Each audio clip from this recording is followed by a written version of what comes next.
안녕하세요. 올림포스 국어2 명지희입니다. 오늘도 만나게 돼서 반갑습니다. 우리 오늘 7강 함께 공부할 건데요. 저번 시간에 이어서 문법 함께 하겠습니다. 선생님이 내준 자료 숙제 열심히 풀어 오셨나요? 우리 숙제도 예문 위주로 풀어야 된다는 거 기억하시고요.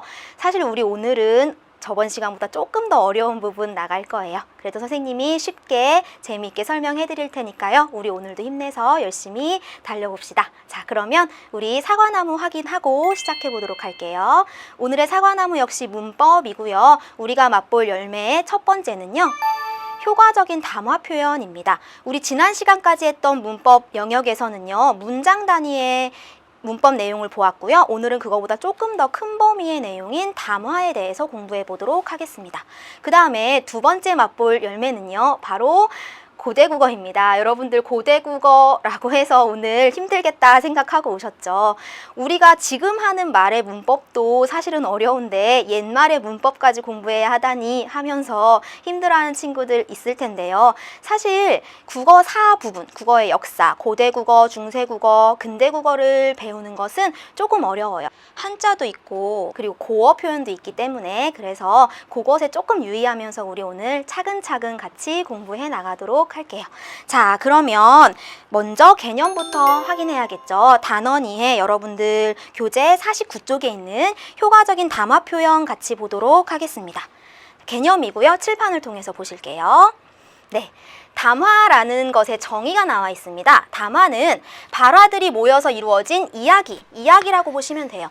여러분, 발화는요, 문장이 말로 표현된 것을 우리가 발화라고 해요. 그래서 그 문장, 발화들이 모여서 이루어진 한 단위의 이야기, 문장보다 훨씬 큰 범위가 되겠죠. 그걸 이야기, 담화라고 부르고요.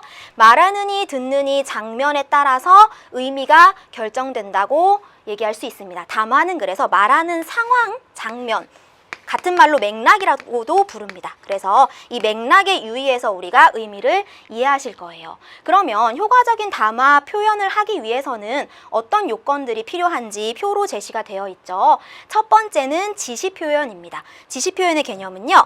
구체적인 대상을 뭐 하는 말, 가리키는 말이죠. 구체적인 대상입니다.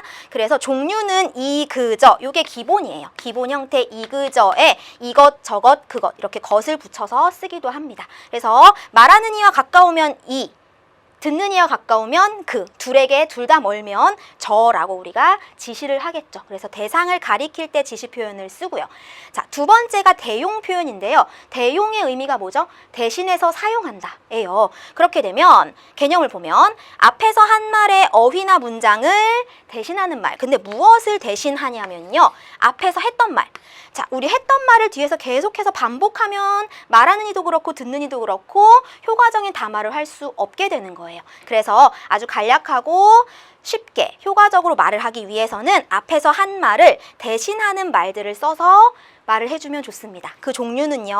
이렇게, 그렇게, 이처럼, 이렇듯 등이 있고요. 여기에 더해서 우리 위에서 봤던 지시 표현 있죠. 지시 표현도 대용 표현으로 쓸 수 있어요. 여기에 쓰여져 있는 이, 그, 저, 이것저것, 그것 이런 것들이 대용 표현으로 쓰이는데요. 그러면 같은 표현이 어떤 때는 지시 표현으로 쓰이고 어떤 때는 대용 표현으로 쓰여요. 헷갈리겠죠. 그 담화 상황에서 우리가 이 표현들이 지시인지 대용인지를 구분하는 연습을 오늘 중점적으로 할 겁니다. 자, 다음 화면을 통해서 요건들 더 보시면요. 세 번째 접속 표현이에요. 우리 독서 영역에서 정말 많이 봤죠. 그쵸? 접속어인데요. 개념은 단어, 구절, 문장을 그쵸? 이어주는 말입니다. 이어주는 말의 종류가 이렇게 관계의 종류에 따라서 나눠져 있습니다. 나열, 대립, 나열, 첨가, 대립, 인과, 전환. 그래서 우리 대립일 경우에 역접이라고도 부른다. 대립관계는 앞뒤의 문장을 반대로 연결하는 역접이라고 말하고요. 인과는 아시죠? 원인과 결과. 전환은 화제를 바꾼다 라고 이해하시면 됩니다. 사실 옆에 있는 접속어의 종류들은 우리 많이 봤던 것들이에요. 그러니까 이 용어들과 연결해서 기억해 두시면 좋을 것 같고요. 마지막은요. 관용 표현입니다. 관용 표현의 정의는요. 둘 이상의 낱말이 합쳐져 원래의 뜻과는 다른 새로운 뜻으로 굳어져 쓰이는 말입니다. 자, 둘 이상의 낱말이 합쳐져 원래 뜻이라는 것은요. 사전에 있는 의미예요. 그래서 우리가 사전적 의미, 혹은 지시적 의미라고 할 거예요. 그 단어가 가진 사전적 혹은 지시적 의미와 다른 새로운 뜻으로 굳어져 쓰이는 말을 관용 표현이라고 하고요. 종류에는 관용어, 고사성어, 속담 이러한 말들이 있습니다. 이러한 말들은 새로운 뜻으로 쓰이기도 하고 또 사전적 의미보다 좀 더 확장되어서 쓰이기도 합니다. 자, 이렇게 해서 우리 효과적 담화를 위한 표현들 4가지를 함께 살펴봤고요. 이제 내신 챙기기로 넘어가야겠죠. 내신 챙기기 첫 번째, 제8대 UN 사무총장 임명연설을 같이 보도록 하겠습니다. 자, 그러면 칠판을 통해서 보실게요. 1문단 보시면요. 존경하는 대표단 여러분이라고 하면서 이 연설문의 화자가 누구죠? 그렇죠. 반기문 사무총장이에요. 그 화자가 청자인 존경하는 대표단 여러분을 부르면서 이 연설을 시작하고 있어요. 그래서 40년 전이라고 하면서 생략된 부분에는 아시아인으로 2번째 사무총장이 된 것에 대해서 굉장히 자부심을 느낀다라고 이야기를 했습니다. 우리는 그 이후부터 가볼게요. 여러분 교재 4번째 줄이네요. 아시아는 역동적이고 다양합니다. 세계를 위해 좀 더 큰 책임을 맡을 수 있기를 열망하고 있습니다. 라는 2문장이 나와 있고요. 그 사이에 들어갈 말을 찾으라고 했어요. 자, 2문장을 연결하는 말, 우리 접속 표현 넣어야겠네요. 접속 표현이 어떤 게 적합한지를 살피려면 앞뒤 문장의 연결관계를 봐야겠죠. 아시아는 역동적이고 다양하고 또 어떤가요? 세계를 위해 좀 더 큰 책임을 맡을 수 있기를 열망하고 있어요. 그렇죠? 그러면 앞문장과 뒷문장에서 지금 의미를 추가하면서 서로 연결을 하고 있죠. 앞문장의 의미가 추가되는 문장이 뒤에 나오고 있어요. 그러니까 기억에 들어갈 접속어는 의미 추가에 관련된 거, 뭐 그리고 또한 이런 것들이 들어가면 적합하겠죠. 우리 요 관련된 문제 같이 풀면서 볼게요. 2번이죠. 2번에서 기억에서 디귿에 들어갈 적절한 연결 표지로 묶인 것은 되어 있죠. 연결 표지라는 말이 바로 접속어예요. 그러면 우리 적합한 것 기억에 또 한만 남겨두시면 4, 5번은 지우시면 되겠죠. 자, 이 문단으로 넘어가 볼게요. 아시아는 겸손을 미덕으로 여깁니다. 하고 또 이어줄 거네요. 겸손은 행실에만 국한됩니다. 비전과 목표에서는 아닙니다. 라고 했습니다. 우리 중요한 단어 나왔으니까 오늘도 사전 펼쳐볼게요. 자, 국한되다라는 말의 뜻은요. 사전 펼쳐보면요. 범위가 일정한 부분에 한정되다라는 이야기입니다. 한정되다로 우리가 좀 바꿔서 이해하면 더 쉽게 이해할 수 있겠죠. 그럼 겸손은 행실이라는 것에만 한정되고 비전과 목표에서는 아닙니다. 라는 의미입니다. 그러면 아시아는 겸손을 굉장히 좋은 덕목으로 여기는데 그 겸손이라는 것이 행실에만 국한되고 비전과 목표에서는 아닙니다. 라는 연결 관계인 거죠. 그러면 이 문장과 이 문장은 어떠한 관계죠? 그렇죠. 겸손이 좋은 거지만 행실에만 국한된다. 역접의 관계로 연결될 수 있겠죠. 의미가 상반돼요. 그래서 니은에 들어갈 수 있는 말은 문제에서 보시면 하지만 찾으시면 되겠죠. 우리 1번하고 3번만 남겨두면 되겠네요. 더 읽어볼게요. 겸손은 결코 헌신이나 리더십의 부족을 의미하지 않습니다. 겸손이라는 것이 단순히 헌신만 하거나 혹은 리더십이 부족한 그런 의미가 아닙니다. 너무 많은 팡파르 없이, 그러니까 화려하지 않게 뭐 이런 뜻이겠죠. 화려함이 없어도 과업을 완수하는 조용한 결단력입니다. 자, 이 2문장은 어떻게 연결하면 좋을까요? 겸손이라는 것이 이러한 의미, 리더십이 부족한 건 사실 부정적이잖아요. 근데 그게 아니라 오히려 조용하게 결단하는 그런 능력이다 라고 해서 디귿에는 오히려가 들어가면 어울리겠죠. 우리 디귿에 들어갈 말들 남아있던 게 오히려랑 따라서였는데 따라서는 어울리지 않는 거 여러분들 확인하실 수 있겠죠. 오히려 하면은 의미를 더 자연스럽게 연결해 줄 수 있겠네요. 자, 우리 지시 표현들 3가지 앞뒤 문맥 관계 확인하면서 살펴봤습니다. 자, 그러면 세 번째 문단 이 아니라 이 문단 이어지는 거네요. 넘겨볼게요. 유엔의 항구적 목적과 고무적 원칙을 소리 높여 예찬하거나 그 덕목을 선전할 필요는 없습니다. 자, 항구적 목적과 고무적 원칙 중요한 단어인데 옆에 어휘풀이 있으니까 꼭 기억하세요. 항구적인 목적과 고무적 원칙을 소리 높여 예찬하거나 또 선전할 필요는 없습니다. 라고 얘기했습니다. 다만 그것을 매일 실천하는 것이 중요합니다. 자, 그것 나왔죠. 그것. 자, 이것은 어떤 의미일까요? 그것이라는 단어가 가지고 있는 의미는 다만 그걸 매일 실천하는 것이 중요해요. 앞에서 말했던 무엇이죠? 유엔의 항구적 목적과 고무적 원칙을 선전할 필요는 없지만 매일 실천하는 것이 중요하다라는 의미겠죠. 그러면 이 긴 말을 여기에 또 한 번 쓰면 어때요? 발표할 연설문이 너무나 길어지겠죠. 그러니까 앞에서 썼던 이 구절을 대신해서 쓴 그것, 이게 바로 무슨 표현일까요? 그쵸, 대용 표현이겠죠. 그래서 이 대용 표현이 쓰인 부분을 확인할 수 있고요. 이 그것의 의미를 물어보는 문제가 4번에 있었죠. 4번 문제의 서술형 여러분들이 뭐 찾으시면 될까요? 요거 그대로 써주면 되는 문제였습니다. 어렵지 않으시죠? 그러면 이제 3문단으로 넘어가 볼게요. 의장님, 유엔에 대한 필요가 넘쳐나고 있습니다. 이것은 단지 유엔의 변함없는 타당성뿐 아니라 유엔이 인간 존엄성의 향상에 중추적 역할을 하고 있음을 증명합니다. 유엔에 대한 필요가 점점 증가하고 있다라고 이야기를 합니다. 자, 여기서 이것은이 한 번 더 나왔습니다. 이것의 의미 확인해 볼까요? 유엔에 대한 필요가 넘쳐나고 있는데 그것은 타당성뿐만 아니라 중추적 역할을 하고 있음을 증명합니다 라고 했죠. 이것이 뭘 의미할까요? 바로 앞의 문장이죠. 이 앞의 문장, 유엔에 대한 필요성이 넘쳐나고 있는 이 상황이 이것을 증명하다 라고 연결해주면 좋겠죠. 이것은 역시 대용 표현이네요. 앞에 말했던 문장을 다시 반복하지 않고 이 표현을 통해서 간단하게 담화를 이어나갈 수 있는 거예요. 그 다음 보시면요. 발칸반도에서 아프리카까지, 아시아에서 중동에 이르기까지 우리는 올바른 통치의 약화나 부재를 목격했습니다. 또 이것은 나왔죠. 이것은 인권의 유린과 오래 이어온 인도주의 원칙들의 포기로 이어집니다. 무엇이 인권의 유린과 인도주의 원칙의 포기로 이어지나요? 앞의 문장에 나왔죠. 올바른 통치의 약화나 부재. 바로 이것이 이렇게 이어진다 라고 보시면 되겠죠. 계속 똑같은 패턴이에요. 앞에 얘기했던 것들을 반복해서 다시 말하지 않고 대용 표현을 통해서 조금 더 효과적인 담화를 만들었다라는 이야기인 거죠. A도 대용 표현이고요. 이것에 관한 문제가 3번에 있죠. 우리 3번 문제 같이 풀어볼게요. 화면으로 보시면요. A의 기능을 탐구하기 위해 문장을 조사하였다. A와 같은 기능을 하는 것, 대용 표현인 것 찾으란 얘기네요. 넌 너무 게을러. 이것이 너의 문제야. 이것, 너의 문제 뭐인가요? 게으른 것이죠. 그렇죠? 앞에 문장에서 했던 넌 너무 게을러라는 표현을 여기서 대신 해주고 있죠. 그러니까 어때요? 기억은 대용 표현 맞네요. 이것들 봐라. 여기가 어디라고 행패야? 이때 이것이 가리키는 건 뭘까요?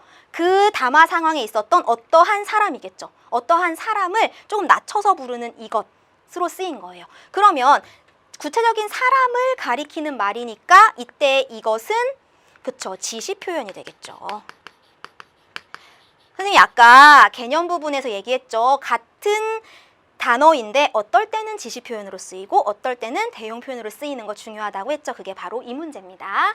디귿 보시면요. 수고했네. 이것으로 가다가 밥이나 사 먹게 라고 하면 이때 이것, 무언가를 주었죠. 그 준 대상, 뭐 돈일 수도 있고 다른 무엇인가일 수도 있겠죠. 그 구체적인 대상을 가리키는 말이 바로 이것이겠네요. 디귿도 역시 지시 표현이네요. 리을 보면요. 내가 건강하게 자라는 것, 내 소원은 이것 하나밖에 없다. 그쵸? 이것은 내가 건강하게 자라는 것을 대신해서 표현한 대용 표현이네요. 리을, 아까 기억 맞았었죠. 2개. 미음 보면요. 자, 이것이 종문서다. 이것만 가져가면 너희들은 자유다. 이 대화가 나올 만한 상황을 생각해보면 종문서가 있는 거겠죠. 실제 그 물건이. 그래서 그것을 가리키면서 이것이 종문서야 라고 얘기를 하는 거죠. 그러니까 이때 이것은 지시 표현입니다. 그러면 같은 이것이지만 기억과 리을은 대용 표현으로 쓰였네요. 그쵸? 이 문제 중요할 것 같아요, 여러분. 기억해 두시고요. 우리 다른 문제들은 1번은 여러분들이 보시면 어렵지 않게 푸실 수 있을 것 같아요. 자, 그러면 바로 이어서 우리 내신 챙기기 2번째로 넘어가겠습니다. 내 마음의 풍금이고요. 이 지문을 통해서는 우리 관용 표현에 대해서 조금 많이 살펴보도록 할게요. 칠판으로 보시면요. 내 마음의 풍금 쭉 보니까요, 여러분. 이런 표시가 있죠. 뭐라고 읽죠? 씬 넘버예요. 그쵸? 11번째 장면. 그러면 11번째 장면, 씬 넘버가 있다는 건 이 글의 종류가 시나리오란 얘기죠. 시나리오. 영화의 대본입니다. 그래서 내 마음의 풍금이라는 시나리오를 가지고 이제 영화로 만들기도 했었죠. 우리는 그 내용을 보는 거고요. 선생님이 칠판에는 11번째 장면부터 했는데 우리 10번째 장면을 일단 같이 한번 보면요. 홍현인의 마당에서 홍현이의 엄마가 말을 하고 있는데 망할 것 무식이 구경났음에 잘못한 줄 알면 냉큼 들어와 싹싹 빌든가 라고 혼잣말을 하고 있는데 누구한테 하는 말이죠?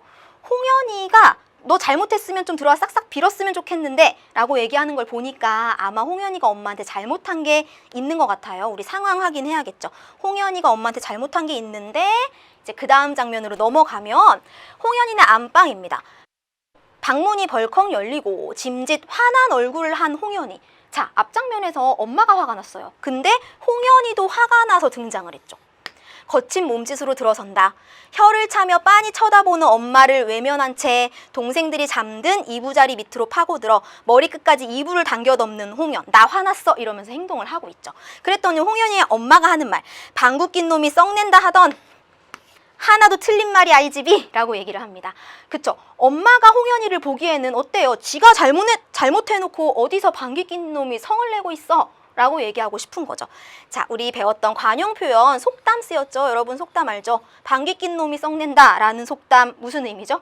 잘못한 사람이 오히려 화를 내다니 라고 얘기하는 표현이겠죠. 그래서 속담을 통해서 홍현이의 엄마는 자신의 감정을 효과적으로 표현을 하고 있습니다.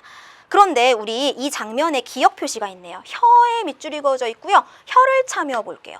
자, 이 혀를 차면은 지시적인 의미와는 조금 달라졌어요. 혀를 찬다는 거 물론 혀를 끌끌 찬다, 쯧쯧한다 이런 의미도 있겠지만 조금 더 생각해 보면 어떤 의미죠?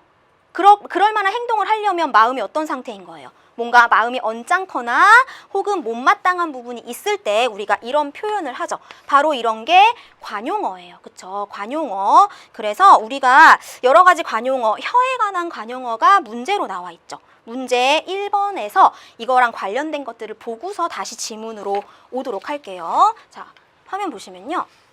기억을 활용한 표현, 혀예요. 혀라는 단어를 활용한 표현이 관용적 의미로 사용되지 않은 것은 했습니다. 관용적 의미이려면 뜻이 살짝 바뀌거나 확장되어야 돼요. 그러면 그 일은 하지 말라고 혀가 닳도록 얘기하지 않았니? 자, 그럼 혀가 진짜 닳는 게 아니라 이건 어떤 의미죠? 아주 반복적으로 얘기하지 않았니? 라는 뜻이에요. 그래서 거듭해서 말하다라는 의미의 혀가 닳도록 이니까 관용 표현 맞겠죠. 서울 아이들은 혀가 긴 기린처럼 혀를 내고 시골 아이를 놀렸다라고 하면 여러분 혀가 긴 기린은 진짜로 신체 부위인 혀가 길어요. 그쵸? 그러면 여기서 혀가 기는 사전적 의미가 그대로 살아있죠. 이런 게 바로 관용 표현이 아니라 그냥 사전적 의미 혹은 지시적 의미로 쓰인 표현인 거예요. 그래서 관용적 의미가 아닌 것은 2번이 답이 되는 거죠. 3번 보면요. 조그만 아이가 힘이 보통이 아니라며 모인 사람들이 혀를 내둘렀다. 이건 뭐예요? 너무 놀라서 할 말을 잃었다. 혀를 진짜 내두른 게 아니라 할 말을 잃었다라는 관용 표현입니다. 4번은요. 어머니는 사남매를 키우기 위해 혀를 깨물며 모진 삶을 살았다. 힘든 일을 악착같이 참으며 라는 뜻일 거고요. 도시의 기업에 취업한 그가 혀가 빠지게 일을 해도 어떻게 일한 건가요? 아주 힘들게 일을 해도. 그쵸? 혀를 진짜 깨물고 혀가 빠진 게 아니죠. 사전적 의미, 지시적 의미와는 새로운 의미로 쓰인 그런 관용 표현이 되겠습니다. 혀에 관한 관용 표현 굉장히 많죠. 다양하게 확인해 보시고요. 우리 다시 시나리오로 돌아가 볼게요. 화면 보시면요. 우리 계속 11번째 장면인데 이제 어떤 상황이 펼쳐지고 있냐면요. 홍현이의 엄마랑 홍현이가 광목천을 서로 잡아당기면서 천에 구김을 펴고 있어요. 근데 홍현이가 힘이 약했던 나머지 엄마가 잡아당길 때 앞으로 픽 하고 쓰러졌죠. 그랬더니 홍현이네 엄마는 지금 화가 난 상태니까 넘어지는 모습이 뭔가 고소하기도 했나 봐요. 그래서 웃음을 참으며 팥죽도 못 얻어먹은 것처럼 무식이 그래? 라고 얘기합니다. 자, 팥죽도 못 얻어먹은 것처럼 이라는 말은 너 뭐 아무것도 못 먹었냐? 왜 이렇게 힘이 없어? 라는 의미죠. 그랬는데 홍현이가 뭐라고 얘기했냐면요. 언제 팥죽 쑤어줘 보기나 했고? 라고 뭐합니까? 엄마에게 반감을 드러냅니다. 엄마가 언제 나한테 팥죽 한번 쑤어줘 본 적 있어? 라고 하면서 직접적으로 반감을 드러냈죠. 그러면 지금 홍현이는 잘못한 상태예요. 엄마가 뭐라고 말할까요? 뭐뭐 해도 시원치 않구만. 재진입이라고 펑펑 큰 소리 치는 값세 라고 하면서 엄마는 또 홍현이를 질책하겠죠. 그러면 뭐뭐 해도 시원치 않다. 가에 들어갈 만한 적당한 속담 찾으라는 게 바로 3번 문제였죠. 3번 문제는 그냥 여러분들 책으로 보면요. 가에 들어갈 관용 표현 어떤 속담이 적당하죠? 그쵸? 손이 발이 되도록 빌어도 시원치 않구만. 어디서 큰 소리야? 라고 엄마가 홍현이한테 화를 낼 수 있는 거예요. 그쵸? 속담은 굉장히 쉬워요. 그쵸? 그러면 우리 지문 내용 마저 보면요. 그런데 이번에 상황이 반전됩니다, 여러분. 방금 전에는 홍현이가 앞으로 쏠렸었어요. 근데 홍현이가 이번에는 엄마랑 광목을 같이 땡기다가 놓아버렸어요. 여러분, 쌍방에서 이렇게 당기다가 한쪽이 놓으면 어떻게 돼요? 다른 쪽이 뒤로 볼러덩 하고 넘어지겠죠. 그 상황이 된 거예요. 홍현이 광목을 놓는 바람에, 그쵸? 이번엔 홍현모가 뒤로 발라당 넘어진다. 허리를 부여잡고 신음하는 홍현모. 우리 상상해보면 되게 재밌죠. 홍현이가 근데 이때 무릎으로 기어 엄마에게 다가간다. 무릎으로 막 기어가가지고 시치미를 떼고 엄마 괜찮아? 자기가 놓아놓고는 걱정하는 척을 하죠. 자, 시치미를 떼고 무슨 뜻이죠? 자기가 해놓고 안 한 척 하는 거예요. 그랬는데 엄마는 알죠. 확 밀치며 망할 것이 애미를 잡으려 작정을 했지 않습니까? 하면서 화를 냅니다. 서로 주고받는 게 보는 사람 입장에선 굉장히 재밌어요. 자, 그러면 우리 시치미를 떼고라는 것도 역시 관용 표현인데 선생님 방금 뜻 뭐라고 얘기했죠?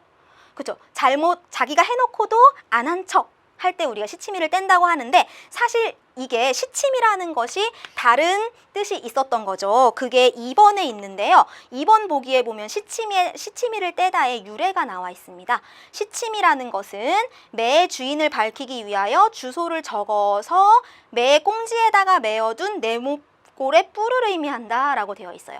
자, 옛날에 매라는 것은 이렇게 재산이었기 때문에 새의 종류예요. 그걸 누가 훔쳐갈까 봐 매 꽁지에다가 주인의 주소를 써서 달아놨던 거예요. 근데 매 도둑은 어떻게 했을까요? 그 시치미를 떼버리고 원래 내 매인 양 행동을 했겠죠. 그래서 그 시치미라는 것은 원래는 지시 대상이 있었죠. 매의 꽁지에 달아놓는 뿔인데 지금 어떻게 쓰이고 있죠? 그쵸? 뭔가 새로 바뀐 표현, 다른 의미로 쓰였어요.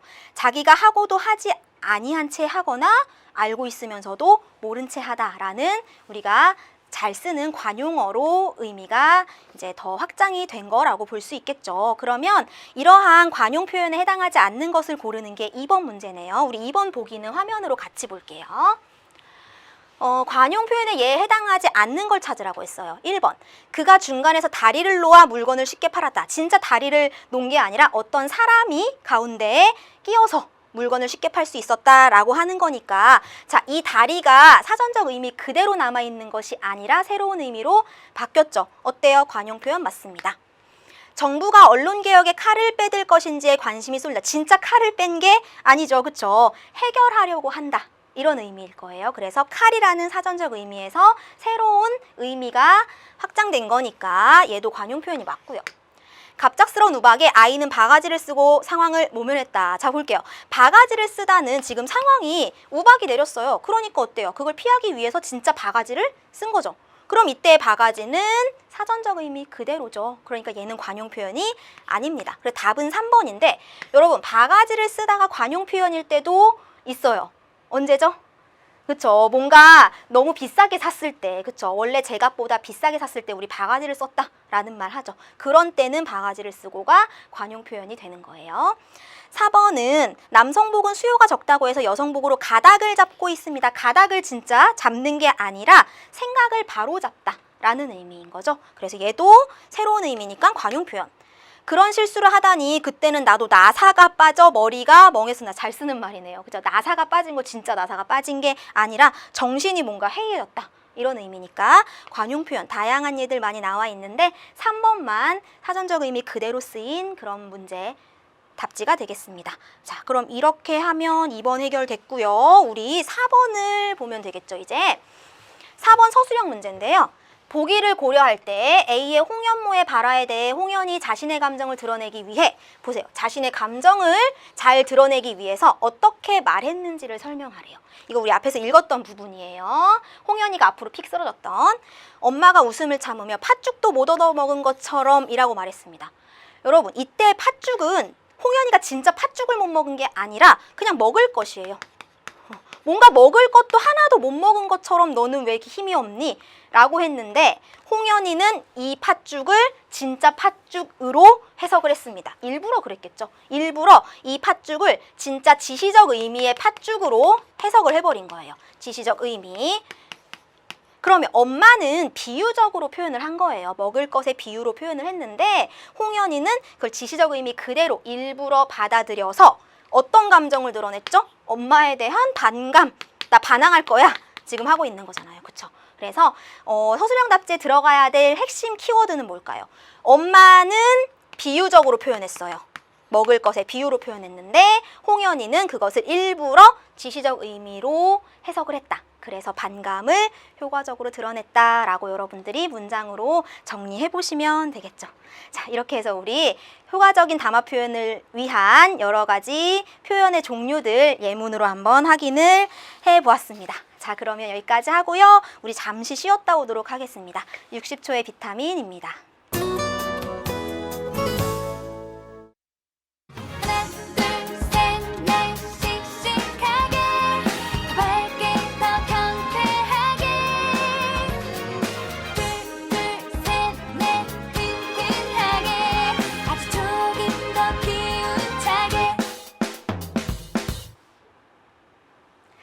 잘 들으셨어요? 가사도 그렇고 멜로디도 그렇고 굉장히 튼튼하게 씩씩하게 아주 힘나는 그런 노래죠. 우리 오늘 배우는 내용 때문에 선생님이 여러분에게 힘을 줘야 할 것 같아서 같이 한번 들어봤습니다. 기운차고 씩씩하게 우리 고대국어 부분 들어가 보도록 하겠습니다. 자, 고대국어의 개념 부분 단원이고요. 고대국어 같이 볼 건데요. 여러분 교재는 60쪽입니다. 화면을 통해서 보실게요. 먼저 국어사의 시대 구분이 나와 있죠. 우리가 이제 국어의 역사를 배우는 거예요. 국어의 역사를 이렇게 단계별로 나누어 놓았고요. 고대국어, 전기중세국어, 후기중세국어, 근대국어 이렇게 단계별로 배우게 될 겁니다. 그런데 이쪽에 나와 있는 고려건국, 훈민정음 창제 이쪽은 아주 중요한 역사적인 사건들이고요. 오른쪽에 적혀 있는 이것들은 우리가 배워야 할 글 혹은 자료들을 의미합니다. 이 사건들 중에서 가장 중요한 건 뭘까요? 우리 고대 국어를 배우고 있으니까 이 1443년에 훈민정음 창제가 되겠죠. 훈민정음 창제를 기준으로 중세국어가 전기와 후기로 나뉜다라는 거 기억하시고요. 우리 오늘은 고대국어 부분 배울 건데요. 고대국어는 삼국시대부터 고려건국 전까지 그러니까 삼국시대의 국어의 모습을 확인하는 겁니다. 그래서 우리가 배울 내용들 이렇게 정리되어 있어서 한번 봤고요. 그 다음 두 번째는요. 고대국어의 특징입니다. 사실 삼국시대의 국어는요. 기록이 부족합니다. 그래서 모습을 파악하기가 어려워서 우리가 배워야 할 내용도 많지는 않아요. 그래서 제한된 자료 내에서 연구된 내용만을 우리가 배울 거고요. 중요한 것은 두 번째, 고대국어의 특징 중에서 차자 표기라는 겁니다. 차자, 글자를 빌렸다라는 뜻이에요. 그래서 의미 알아두시고요. 차자 표기의 뜻은 고유한 문자 체계가 없었기 때문에, 그쵸? 고유한 문자 체계 없었어요. 우리의 고유한 문자 체계는 언제 생겼죠? 그쵸? 훈민정음. 조선시대에 생겼습니다. 그러니까 우리가 배울 고대국어에는 한글이 없던 시절이에요. 그렇기 때문에 중국의 한자를 빌려서 우리말을 표기했습니다.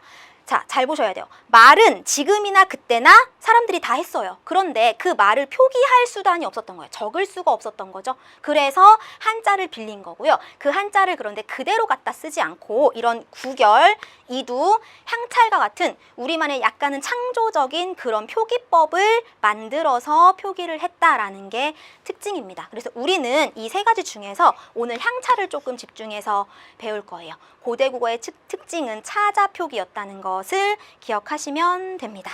자, 그러면 우리 내신 챙기기로 확인해 봐야겠죠? 내신 챙기기 1의 고유명사 표기와 서동요 부분 함께 보겠습니다. 자, 그러면 가부터 볼게요. 고대국어에서 이름을 표기하는 방법이라고 해서 이렇게 한자 문장이 나왔습니다. 삼국사기 권 제47에 적혀 있는 건데요. 이 한자를 한문을 우리가 해석을 해보면 이런 의미래요. 소나 또는 금천이라고 한다는 백성군 사산 사람이다. 사람이래요. 자, 그러면 앞에서 얘기한 소나 혹은 금천이 그 사람의 이름인 거겠죠. 선생님 그럼 그 사람은 이름이 두 개였나요? 라고 물어보시죠. 소나와 금천이니까 이름이 두 개인 사람은 없어요. 그렇죠? 그러면 왜 이렇게 썼는지를 우리가 한번 확인을 하는 거예요. 자, 잘 보시면 소나라는 사람이 옛날에 있었던 거예요. 이게 소나예요. 이름은 소나입니다. 근데 소나라고 불리는 이 사람이 내 이름을 글자로 쓰고 싶어요, 우리가. 근데 한글이 없으니까 한자로 써야 할 텐데 쓰는 방법이 두 가지였어요. 그쵸? 그럼 하나씩 보면요. 우리 요 한자 여러분들 몰라도 괜찮아요. 편하게 들으세요. 이 한자는 힐소자죠. 힐소자. 그리고 이 한자는 어찌 나자예요. 몰라도 괜찮아요, 여러분. 나 이 한자 모르는데 이러면서 걱정하지 마세요. 자, 이 한자를 우리가 힐소라고 썼는데요. 한자는 우리말과 다르게 이 단어 안에 무엇이 같이 들어있죠? 뜻과 음이 같이 있습니다. 뜻을 포함하고 있는 표의 문자예요. 자, 그러면 이 한자의 히다와 어찌 이 부분은 이 한자의 뜻 부분이에요. 그렇죠? 그리고 소와 나는 음 부분입니다. 그러면 우리가 현재 우리가 한자를 봤을 때 이거 우리 뭐라고 읽죠? 그냥 딱 보고 소라고 읽습니다. 더 쉬운 걸로 하면 여러분 이거 나무 목자예요. 나무 목인데 우리가 이걸 보고 목 이렇게 읽죠. 이게 우리에게는 음이고 이거 뜻이에요. 당연히 음을 읽는 게 우리한테는 익숙한데 자, 그러면 여기로 다시 가면요. 이 글자를 소나라고 읽었어요. 그럼 얘 이름이죠. 얘 이름이 소나니까 이렇게 쓰는 거는 당연해 보여요. 근데 문제는 이거예요. 그럼 왜 금천이라고는 썼을까? 이거 뜻 써볼게요. 무슨 금자예요? 쇠 금자예요. 얘는 내 천자입니다. 그러면 여기서 이 두 글자의 뜻은 어느 부분이죠? 그쵸? 쇠와 내가 뜻이에요. 그쵸? 그리고 소리는 금과 천입니다. 그러면 얘를 금천이라고 부른 게 아니라요. 얘는 소나니까 소나인데 이렇게 썼어요. 이렇게 썼을 때는 어떤 부분과 소리가 유사한지 한번 보세요. 소나와 이 뜻 부분에 있는 쇠네. 똑같진 않죠. 근데 당시에는 발음이 아마 유사했었던 것 같아요. 그래서 이 소나를 이렇게 소나 음 부분으로 써도 괜찮고 이 글자의 뜻 부분을 가져와서 써도 괜찮았다. 요거는 우리 현대의 한자를 쓰는 그런 상황에선 약간 익숙하진 않죠. 우린 이걸 금천이라 읽으니까. 근데 예전에는 이걸 보고 이 뜻 부분을 가지고 읽기도 했다라는 의미예요. 자, 정리할게요. 이렇게 쓰면 우리가 한자의 음 부분을 읽어서 이 사람의 이름을 표기합니다. 이걸 뭐라고 부르냐면요. 이 한자의 음을 빌려왔다 라고 해서 음차라고 불러요. 음을 빌려온 거예요. 그리고 음차를 한 이 한자는 우리가 어떻게 읽어주면 돼요? 음 부분을 그대로 읽어주면 되는 거예요. 그래서 음독한다고 해요. 음차해서 음 부분을 읽으면 이 사람의 이름이 되는 거죠. 그런데 이렇게 썼을 경우에는 음을 읽으면 다른 사람 이름이 돼버리는 거예요. 음을 읽으면 안 되겠죠. 그러면 어떤 부분을 빌려온 걸까요? 음은 버리고 뜻을 빌려온 거예요. 쇠와 내라는 뜻을 빌려왔습니다. 한자의 뜻은 우리가 훈이라고도 불러요. 그래서 훈을 빌려왔다라는 거, 음을 빌려온 게 음차였으니까 훈을 빌려온 건 훈차입니다. 훈차를 하고 이 글자를 딱 봤을 때 이거 훈차했네. 그러면 뜻 부분을 읽어야지 라고 해서 훈독하시면 되는 거예요. 기억하세요. 얘의 이름은 두 개가 아니라 소나 하나예요. 그런데 쓰는 방법이 두 개였다. 한자의 음을 빌려오거나 아니면 뜻을 빌려오거나 이걸 구분할 수 있으면 되는 겁니다. 한자 모른다고 걱정하실 필요 없고요. 이해되셨죠? 그러면 이름은 고유명사죠. 그래서 고대국어에서 이름을 표기하는 방법, 고유명사를 표기하는 방법이라고 생각하시면 되는데요. 우리 문제 4번에 이 원리를 확인할 수 있는 내용이 있어요. 4번 한번 화면으로 보실게요. 가의 심화학습 수업에서 두 학생이 삼계라는 지명 고유명사죠. 이름처럼 지명을 한자의 훈이나 음을 빌려 표기하는 방식을 소개하고 있다. 훈 뜻이었어요. 뜻이나 음을 빌려 표기하는 방식인데 두 학생이 어떤 방식을 택했는지 볼게요. 동원이가 저라면 삼마자와 개포자를 빌려서 적겠습니다 하면 우리 삼계를 적을 거예요. 그러면 삼마자에서 뭐를 빌려와야 되죠? 당연히 삼을 빌려와야 되고요. 개포자에서 개를 빌려올 건데 이 삼과 개는 각각 단어의 뜻 부분이에요? 음 부분이에요? 그렇죠. 뜻 부분이에요. 그렇죠. 그럼 뜻을 빌려서 이 3개를 적을 수 있었다는 거예요. 이 마와 포는 버리는 거고요. 그렇죠. 그러면 얘는 뜻을 빌려왔으니까 무슨 방식 사용했나요? 그렇죠. 훈차의 방식으로 지명을 표기한 거고요. 승호는 저는 석삼자와 10개자를 빌려서 적겠습니다 라고 했죠. 자, 석이라는 뜻은 버립니다. 삼이라는 음만 빌려오고요. 열은 버리고 개라는 음만 빌려옵니다. 그쵸? 그래서 승호는 음차를 했습니다. 어때요, 여러분? 이거 보고 어느 부분이랑 똑같은지 눈으로 확인만 하시면 돼요. 한자 모른다고 걱정할 필요가 전혀 없죠. 그래서 고유명사를 표기하는 방식에는 이렇게 훈차와 음차가 있었다를 알려주는 부분이 가 부분이었어요. 자, 그러면 우리 다음으로 넘어가서 나에 나와 있는 서동요를 같이 보도록 할게요. 자, 나의 서동요라는 향가 작품이 나와 있습니다. 백제 무왕이 지었다고 했고요. 당시에는 당연히 우리말이 없었으니까 이것은 지금 이제 번역을 해놓은 거고요. 원문 표기는 이 부분이에요. 그럼 요거 보기 전에, 우리 이거 볼 건데 이거 보기 전에 일단 내용을 한번 볼게요. 선화공주님은 남몰래 결혼하고 맞둥서방을 밤에 몰래 안고 간다라는 네 줄의 향가입니다. 사구체 향가. 라고 불러요. 자, 그러면 어떤 내용인가 볼까요? 선화공주님이 남몰래 결혼을 했고 맞둥서방이라는 사람과 밤에 몰래 만난다 라는 의미예요. 선화공주님이 어떤 은밀한 사랑을 하고 있다라는 이야기인데요. 이 이야기는 배경 설화를 좀 아셔야 돼요. 서동요라는 노래거든요. 노래 요자니까. 서동요라는 노래가 어떤 이야기에 수록이 되어 있냐면요. 이제 서동이라는 사람이 있습니다. 서동은 이제 맛동이라고도 부릅니다. 그런데 뭐를 하는 사람이냐면 말을 캐서 파는 일을 하는 백제 사람이에요. 그래서 서동이 백제 사람인데 어떤 소식을 듣냐면요. 신라의 선화공주, 진평왕의 셋째 딸인 선화공주가 그렇게 예쁘다더라 라는 소문을 듣습니다. 그게 백제까지 소문이 나서 나 진짜 선화공주 한번 보고 싶다, 결혼하고 싶다 막 이런 소망을 갖게 되는 거예요. 그래서 결국은 신라로 갑니다. 경주로 가서 이제 계획을 세워요. 아이들에게 자기가 캐서 파는 말을 나눠주면서 이제 말을 우리가 갈아먹기도 하죠. 그때는 이렇게 이제 먹은 거예요. 그래서 아이들한테 맛있는 말을 주면서 너 내가 이거 줄 테니까 이 노래 불러야 돼 라고 하는 거예요. 그러니까 아이들은 신나서 이 노래를 막 부르고 다녔어요. 그런데 이 노래 내용 어때요? 선화공주님의 입장에선 이런 적이 없는데 신라 안에 이런 소문이 다 파다하게 퍼진 거예요. 선화공주가 그렇게 밤에 남자를 만나고 다닌대 라는 소문이 아이들 덕에 다 퍼지게 됩니다. 서동의 작전이 성공을 한 거죠.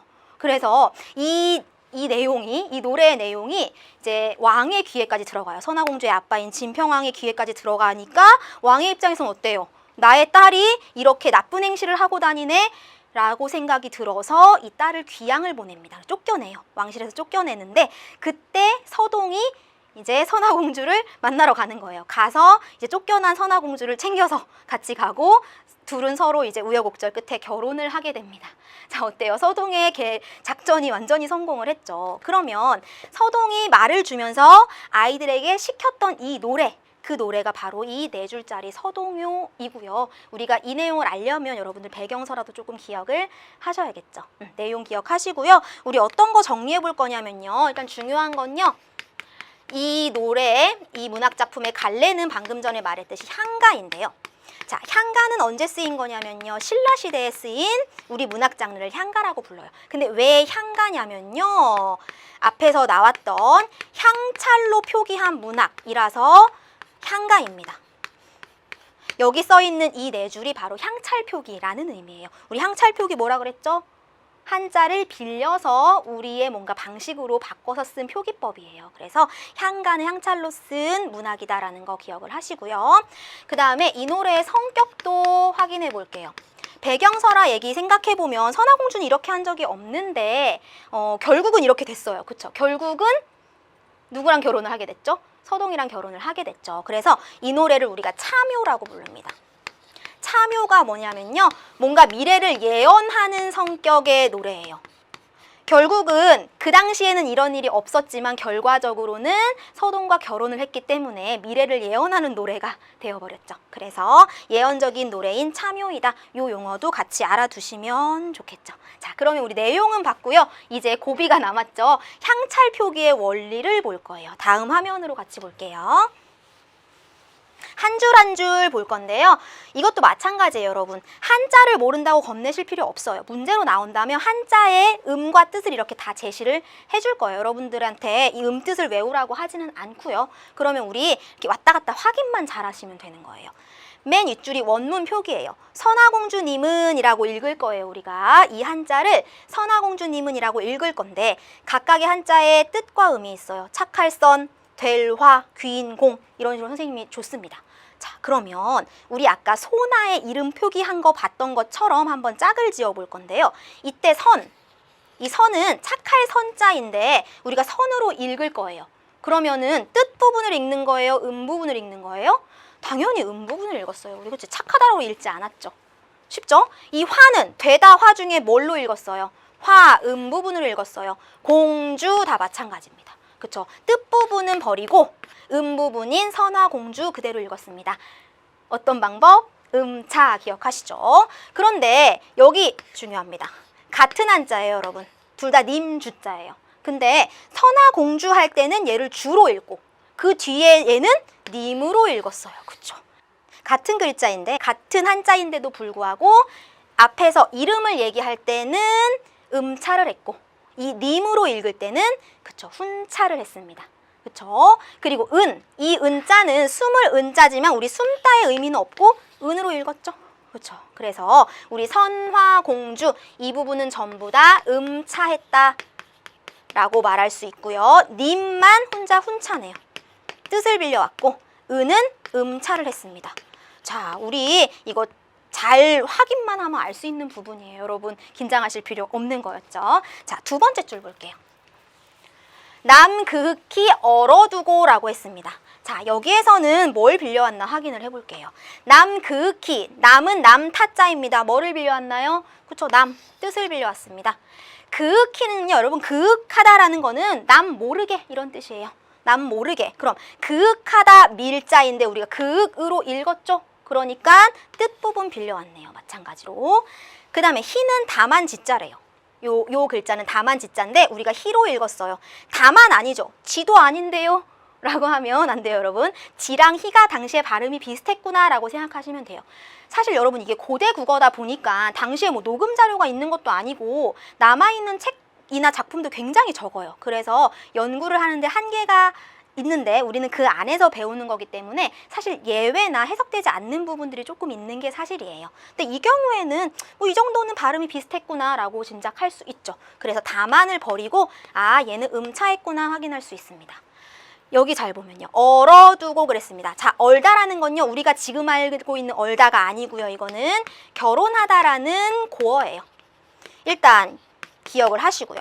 얼다, 남몰래 결혼하고 우리 아까 봤죠. 선화공주님이 남몰래 결혼하고 라는 내용이었으니까 얘는 결혼하다라는 뜻인데 얼다 가짜인데 우리 얼로 읽었네요. 훈차했죠. 그리고 좋을 양자인데 이걸 뭐라고 읽었죠? 어라고 읽었어요. 그쵸, 이건 좋다도 아니고 량도 아닌데 아마 이렇게 얼려두고지 않았을까. 그래서 여랑 랑이랑 비슷하지 않을까 이렇게 얘기를 하긴 하지만 자료가 부족하고 사실 해석하는 사람마다 이제 의견이 분분한 부분이긴 해요. 근데 어쨌든 좋다라는 의미는 전혀 없고 얘랑 유사하지 않았을까라고 생각을 합니다. 그래서 음차를 한 거고요. 두고, 두다는 둘치자예요. 뭐 빌려왔죠? 뜻 빌려왔어요.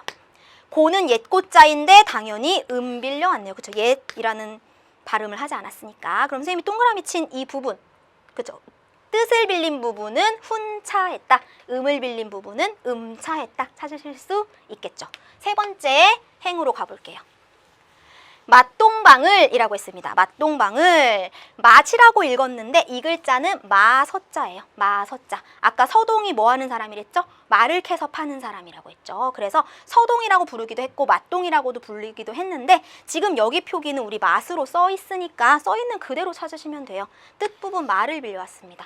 그리고 동은 아이 동자인데 여기서 동이고요. 이때 방은요, 방자인데 뜻은 살아있지 않고요. 그냥 이 음을 빌려온 거예요. 같은 글자니까 좀 헷갈리는데 얘는 뜻은 살아있지 않습니다. 그리고 을은 새 을자인데 당연히 음을 빌려왔네요. 그쵸? 뜻, 훈차, 나머지 세 개 음차. 쉽다. 그쵸? 다음 마지막으로 갈게요. 마지막은 조금 우리 집중할게요. 밤에 뭐을 안고 가다라고 이 한자들을 쭉 읽었습니다. 그리고 밑에 뜻과 음이 나와 있죠. 우리 찾을 수 있는 거 찾아볼게요. 밤은 밤 야자 뜻 빌렸습니다. 애는 어조사 의자인데 의나 애나 발음은 비슷하겠죠. 그러니까 음차했고요. 자, 이 모을은 뭐냐면요. 모을 빨리 발음하면 몰이에요. 몰은 몰래 라는 의미입니다. 그러면 밤에 몰래 안고 가다 이해되시죠? 그러면 이 모을은 토끼 묘의 새 을인데 뜻은 남아있지 않고 우리가 음을 그대로 갖다가 빌려 쓴 거죠. 그래서 모을, 몰래가 된 거니까 음차고요. 안고 가다 보면요. 안따, 포자, 안따를 빌려왔고요. 보낼 견자인데 이것도 고로 읽었죠. 보내다라는 의미는 없어요. 그렇죠? 이걸 유사하지 않죠, 전혀. 견과 고도 아마 비슷했겠거니 하시면 되는 거예요. 얘도 음차를 한 거고요. 가다에서 갈 거자입니다. 얘는 가다 뜻 빌려왔네요. 그리고 요게 좀 문제인데요, 여러분. 다인데 갔다 여자인데 이때 다를 봐서 훈차라고 얘기를 하기도 하고요. 그런데 이거는 뜻하고는 정말 아무 상관이 없지 않느냐라고 해서 이게 유사하진 않지만 음차로 보는 교과서도 있어요. 이유가 뭐라고요, 여러분? 자료가 매우 제한적이다. 제한적이다 보니까 이제 향차를 연구하는 학자들마다 사실 이제 이론이 다른 거예요. 그래서 우리 교재에는 이 다자가 훈차로 나와 있지만 여러분 교과서에 음차로 나와 있다면 시험 볼 때는 그렇게 보시면 되는 거예요. 이거는 이제 연구마다 다르기 때문에 우리 교재는 요 다를 따온 훈차라고 얘기를 하고 있습니다. 자, 이제 음차, 훈차 구분하는 건 어렵지 않겠죠. 그러면 선생님 원리를 하나 짚어보고 넘어갈게요. 중요한 원리인데요. 향찰에서 우리 조금 전에 배웠던 지식들이 필요하네요. 여러분 여기 보시면요. 우리 체언과 조사가 같이 문법에서 한 어절을 이루는 경우가 많이 있죠. 체언은 명사, 대명사, 수사를 의미하고 조사는 거기에 뭐 뜻을 더해주거나 격을 만들어주거나 하는 그런 품사죠. 그런데 이제 이 얘기 선생님이 왜 하냐면요. 앞에 나와 있는 이 밤에 때문이에요. 앞에 나와 있는 밤에에서 여러분들이 밤과 애가 바로 체언과 조사라는 걸 아셔야 이 얘기를 이해하실 수가 있어요. 그러면 밤과 애는 체언과 조사인데 자 보세요. 체언과 조사 중에서 실제적인 의미를 가진 부분은 어디죠? 체언이에요. 그렇죠? 밤이 당연히 실제적인 의미를 갖고 있고 조사는 어때요? 형식적인 의미만 더해주는 부분이에요. 저 앞에서 애 부분이죠. 자, 그 다음에 우리 품사 배울 때 용언 뭔지 배우셨을 거예요, 여러분.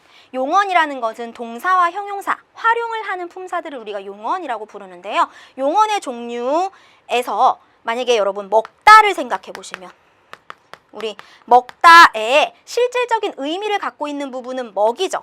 요 먹을 우리가 뭐라고 부르죠? 그쵸? 간이라고 불러요. 그리고 이 다 부분은 실질적인 의미는 없지만 문법적인 의미, 형식적인 의미를 더한다. 미 부분입니다. 그러면 선생님 이걸 왜 썼냐면요, 여러분. 체언과 어간 이 부분은 공통적으로 어떤 의미를 가지고 있어요? 그쵸? 그 단어의 실질적인 의미를 가지고 있는 부분이에요. 그래서 우리가 실질 형태소라고 부르고요. 그리고 조사와 어미의 공통점은 뭐죠? 실제적인 의미보다는 어떤 형식적인 의미만 가지고 있는 형태소라서 그쵸? 형식 형태소라고 부릅니다.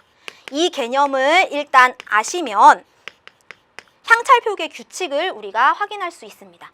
자, 실질 형태소는 뜻을 갖고 있는 부분이에요. 그러니까 한자에서 뜻을 빌려오는 경우가 많을까요? 음을 빌려오는 경우가 많을까요?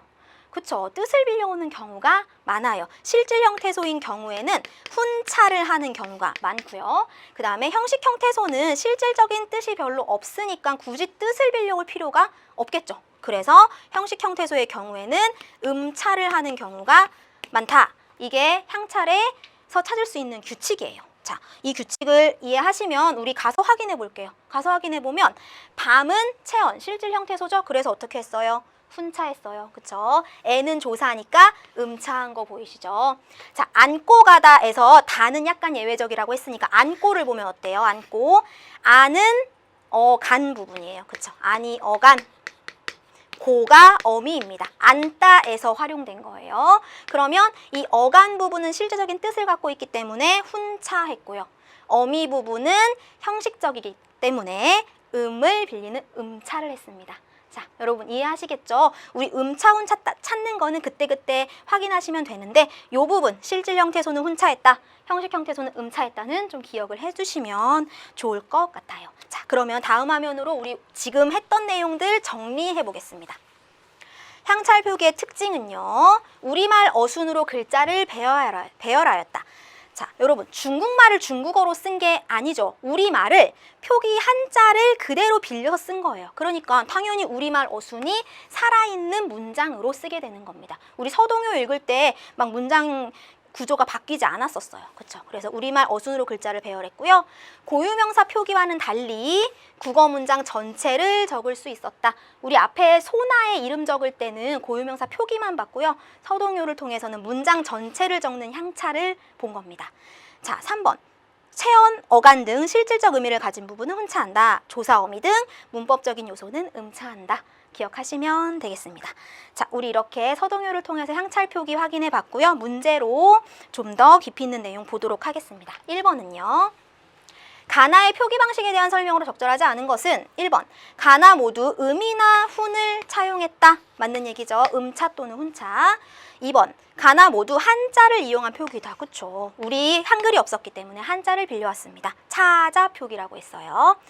3번. 나에 비해 가의 우리말 표기 범위는 제한적이다. 자, 나는 서동요였죠. 서동요는 우리 문장을 표현했어요. 가는 소나라는 이름을 표기하는 고유명사 표기였어요. 그러면 어떤 게 더 범위가 제한적인가요? 가가 더 제한적이죠. 그쵸? 나에 비해 가의 우리말 표기는 범위는 제한적이다라는 문장은 그래서 맞는 얘기가 될 거예요. 그런데 4번 볼게요. 가는 용언을 표기하는 데 적합한 방식이다. 소나는 이름, 고유명사였습니다. 그래서 용언이 아니라 고유명사를 표기하는 데 적합한 방식이다 라고 해서 4번이 적절하지 않습니다. 5번은요. 가는 동일인물의 이름, 그쵸, 소나 동일인물의 이름을 두 가지 방식, 음을 빌려오거나 뜻을 빌려오는 방식으로 표기하고 있습니다. 맞는 설명이죠. 그래서 우리 4번 답으로 하시면 되고요. 2번 이제 마지막 문제입니다. 2번 볼게요. 나를 통해 향찰 표기 방식에 대해 탐구한 내용으로 적절하지 않은 것은 중요한 문제겠죠, 여러분. 1번 한자를 우리말 어순에 따라, 그쵸, 우리말 어순에 따라서 배열하였다. 맞는 얘기고요. 어간 부분은 주로 한자에 훈을 사용하였다. 맞죠? 동일한 한자가 음으로도 훈으로도 사용되었다. 자, 이거 우리 어디서 했죠? 여러분, 첫째 문장에 요 글자 님주자였죠. 그쵸? 님주자인데 선화공주님은 할 때 생각해 보시면 돼요. 선화공주 이름에서는 음차했고요. 그 뒤에 붙는 님은 훈차했습니다. 같은 글자인데 음차할 때도 있고 훈차할 때도 있다. 맞는 얘기네요. 4번. 고유명사는 한자의 음을 사용하기도 훈을 사용하기도 한다. 소나도 그랬고 우리 나를 통해서 확인하라고 했잖아요. 그럼 나에서는 고유명사 표기 뭐 있었죠? 선화공주 있었어요. 선화공주는 음차했었죠. 근데 여러분 앞으로 가서 보시면 맛동방을 해서 맛동이겠죠. 맛동 뭐 같은 둘 다 썼습니다. 자, 그러면 맛동방을 할 때 이 마는 무슨 글자였죠? 마서자였어요, 여러분. 그럼 이때 맛은 뜻을 빌려왔네요. 그쵸? 선화공주는 음차를 했지만 맛동이라고 쓸 때는 훈차를 했네요. 그쵸? 고유명사는 음도 뜻도 다 빌려왔다. 맞는 설명이에요. 마지막은요, 5번. 어미와 달리 조사 기능을 하는 글자는 한자의 훈을 사용하였다. 틀렸죠? 그쵸? 어미와 조사는 두 개 공통점, 형식 형태소입니다. 이러한 글자는 훈을 사용하는 게 아니라 그쵸? 음을 사용하죠. 적절하지 않은 것 우리 5번 찾으면 되네요. 자, 됐죠, 여러분? 어때요? 공부해보니까 그렇게 어렵지만은 않죠. 여러분들 좀 이제 용기 내셔서 고대국어 복습해보시면 아, 이런 거였구나, 쉬운 거였네 생각하실 것 같아요. 자, 그러면 오늘 우리 배운 핵심 내용 정리해보도록 하겠습니다. 올림 퀴즈 오늘의 핵심 콕콕입니다. 고대 국어 시기에는 우리 글자가 없었기 때문에 한자를 빌려서 표기했습니다. 그중 향가의 기록 수단인 이것은 음과 뜻을 빌려 우리말을 기록한 대표적인 차자 표기인데요. 이 차자 표기의 명칭 알려주시면 되고요. 오늘의 숙제입니다. 오늘의 숙제는요. 선생님 역시 자료실에 학력평가 기출문제 올려드릴 거예요. 지난 시간에 이어서 고대국어 부분에 관련된 것들 올려드릴 테니까요. 여러분들 스스로 풀어보시길 바랍니다.